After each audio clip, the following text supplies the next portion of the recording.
Good morning everyone, this is Isla from Brown Owl's Crochet Fun. It's been about a month since I was on, so I thought I should come and update you on what's happening and how busy I have been over the past few weeks. The first thing I want to show you is an almost finished object.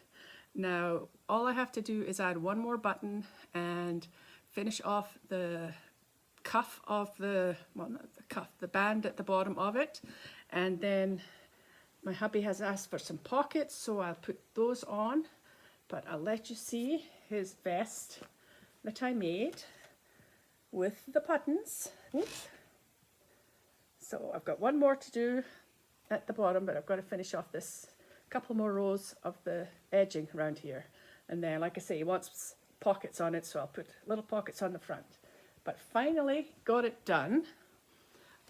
As soon as I finish making this video, I will go back upstairs and work on it some more. It's a pattern by Nadia, Yarn Utopia, and I did it in Red Heart Colorscape. Dublin is the color it is, and it's a 4-weight, 100% acrylic. The edging I am doing in Caron Simply Soft Dark Sage, and I used a 5mm hook. Another finished object I have is, this is the second set of Harry Potter scarf and toque. This one is for my youngest grandson. Now this pom-pom I know is going to come off because it's just not very good at making pom-poms, even with a pom-pom maker. So that will be replaced probably after the first wash. But the scarf, it's a little bit shorter than his brother's, but he's only 5, so that should be long enough for him. So that's another Christmas present. And for that scarf set, I used the Bag O' Day pattern. The hat pattern is the 676 hat pattern. This is one of my favorites. I do it all the time. I can do it without even thinking about it now. I've just got it down pat. So it's a favorite for me. What I did was I used a thinner yarn. This is probably a 3-weight yarn. It is Red Heart Fashion Soft, and the yellow is Bella Coco Stay Home DK, and that's in yellow, and the burgundy is the Red Heart. So that's that. Now, what else have I got here? I've done a whole slew of hats for Morning Star, which is a charity that I do all or most of my work for. It's a charity in Red Deer, Alberta, and it helps out ladies who are going through various things. It's a drop-in centre, and they can go there and they can, you know, talk to somebody about whatever problems they might be having. And there's shower facilities and cooking facilities and stuff, so they can have something to eat. And they've just recently started taking donations for clothing, so I sent a whole pile of that down last time I sent some stuff. This other hat that I've got here is another Bag O' Day, but it's a different one. It is number 667, and it's a shell stitch, and I used Bernat Premium in magenta, so you can see this just a little bit fancier than what I normally do. But I thought I need a wee change, so I'll make something a little bit different. Then I have, where's the other one I've got? No, I don't know where it is. It's in here. But anyway, it's a little bit different too. It's ridges, front post, back post on the top. I just can't remember the number of it. I've got it written down here, I'm sure. No, I'm not. I'll find out what the number is and write it down. But this is in Paintbox yarn, Simply Aran, and it's a pale blue color. But I like the pattern on that one too. Then I have a whole slew of my favorite pattern, which is, of course, the 676, number 676. And I've done it in a variety of weights. These ones are all in 4-weight yarn. I make them different sizes so that, you know, if somebody's got a lot of hair, they can tuck them under. So those are the 4-weight. And most of it is paint box yarn. Then I did some in chunky, in a chunky weight. And this is, what's it called? I can't remember. Anyway, different sizes. But I find when I do chunky hats, they're always too big. I tried to make this one smaller and it turned out not too bad. But this one here is just, you know, quite big. But maybe, like I say, if somebody has a lot of hair, they'll be able to, and this one is even bigger. So, I don't know. I've tried going down needles, hook size and whatnot, but that's it. And the final 2 hats that I made are those messy bun ones with the hole in the top. And all I did was just start with 24 stitches of the, my favorite pattern again, the 676. Is that the number of it? I can never remember. Yeah, 676. And just made these, and I added a little bit of a border to the bottom, just with the front post, back post edging. So that's all my hats. Now I want to show you an acquisition. After doing the Sisterhood of the Traveling Hook, I ordered some Furls crochet hooks for myself. Now my plan was to order a 4.5, a 5, 5.5, 6, and 6.5. What I ended up ordering was all of those with an extra 5.5. So I have 2 5.5s and the rest I have 1 of each. If I can just find the, oops, that's a 5.5. Oh, I didn't bring, oh, I forgot to bring one down. I've got my 5, but that's okay. But they're all the streamline furls in various colors. This is a 6mm. Now I've been using them all on almost all my projects, and that's probably why I forgot the 5, because it's upstairs somewhere. This is a 4.5. Really like the color on that one. Then we have one of the 5.5s. This is the same as the one that's doing the traveling Sisterhood of the Traveling Hook. Same exact one. And I have another one of those at 5.5. I just got it in a different color. Or did I? No, they're both the same. I beg your pardon. I got them both the same.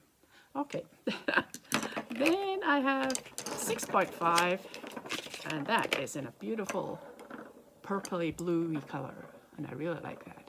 I'm really enjoying them. I really, at first I thought, no, I don't think I would spend the money on them, but these streamline ones are some of the cheapest ones that you can get, and I figured I'd treat myself just for Christmas. So that's what I did.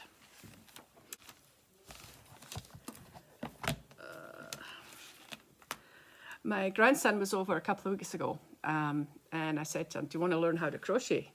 And he looked at me and he says, oh, yeah, maybe I could crochet something for my mum for Christmas. I says, good idea. So I taught him, he's almost 8, and I taught him basic chain. He says it's hard, but wants to make a scarf for his mum. It might take a while, let's put it that way. I don't think she'll be getting it for Christmas. So he's still practicing making a chain.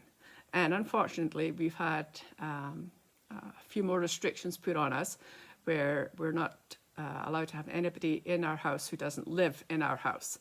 So the only time we can see the boys is if we go over to theirs and they come outside and they play in the snow and we watch them. So that's the limit of our interaction with them, probably for the next week or so, until we find out if these restrictions will be lifted or if even more intense restrictions will be put in place. So I think we'll probably not be able to start the real crochet lessons until after Christmas, but we'll see. Oh, I made my daughter-in-law asked me, oh no, it was my son. No, my grandson. When I took over the Advent calendar that I finally finished, this is the one here. And just today I finished the last of the little ornaments that you hang on the tree. So I'll get those over to my daughter-in-law. But I gave her the calendar the day before the 1st of December. And the boys were just thrilled with it. They thought it was the best thing. They couldn't wait for the 1st of December to come so that they could start hanging the ornaments on the tree. And while I was there, my grandson said, Nana, could you make an elf on the shelf? And I said, yeah, I could. Alice says, I maybe can do that for you for next Christmas. But then I thought, no, I can do it now. So I went home and I made one. I'll post some pictures. And I'll also post a video of the Advent calendar at the end, so you can see it in all its glory. So I made this elf on the shelf for them. So they already have one, but the one that they have is a really, really old one that was handed down from their great-grandma. And they call that one Long Ears. So when I finished the one that I was making and took it over to them, I said, what are you going to call this one? And my youngest grandson says, well, maybe we could just call it Nana's Elf. I says, well, that's a good idea. But they did some more thinking about it, and they decided that since they had a long ears, they would have a long legs. So the second elf is long legs. So every day they're FaceTiming me, and they're letting me see what these mischievous elves have got up to. We're finding them in the bathroom and amongst all the toiletries. We're finding them on the very top high windowsill in their house. We found one on top of the Advent calendar. So the boys are just thrilled. They just think this is the best thing ever. So they're happy with that. And then a day later, my daughter-in-law texted me and she said, could another elf maybe make an appearance? And I thought, oh dear, don't tell me she's lost the first one. But no, her friend had seen it. And her friend had one. But during basement renovations, it was lost, misplaced, who knows what. So I did another one, and she was only a couple of days late in getting it to start the escapades of that elf for her family. So everybody's happy. I want to send out some positive thoughts to Kim's Crochet, Sarah, and Nicole and Alpaca My Yarn, her sister. They're all dealing with some health issues right now, and it would be good if everybody could keep them in their thoughts while they recover, and hopefully don't have too many more health issues. So I think that's all I want to say for now. I'm up to 15 minutes here, and they won't let me do much more than that on the editing program that I have, so I might have to knock out a few things here, but we'll see how it goes. I'm going to end with my usual quote, and just let me find it here. Where are we? We're on video 35, so quote for that is, life, if well lived, is long enough. I'll leave you with that thought and wish you a good afternoon, and I will see you again soon. Bye-bye. Okay, now this is my completed Advent calendar. I've made it say 2020 on the top so that when my grandsons are showing it to their sons, they'll be able to say, Nana made this for me in 2020. I've got all the little pieces done that go in the pockets, all the little toys, and I'll just show you those in a minute. Okay, so here are the little things that go in the pockets. You take them out one a day and hang it on the tree. As you can see, I only have 2, 4, 6, 8, 10 done. I need to do 24, so I've got a few more to finish. And as soon as I get those done, I will send them over to my grandsons.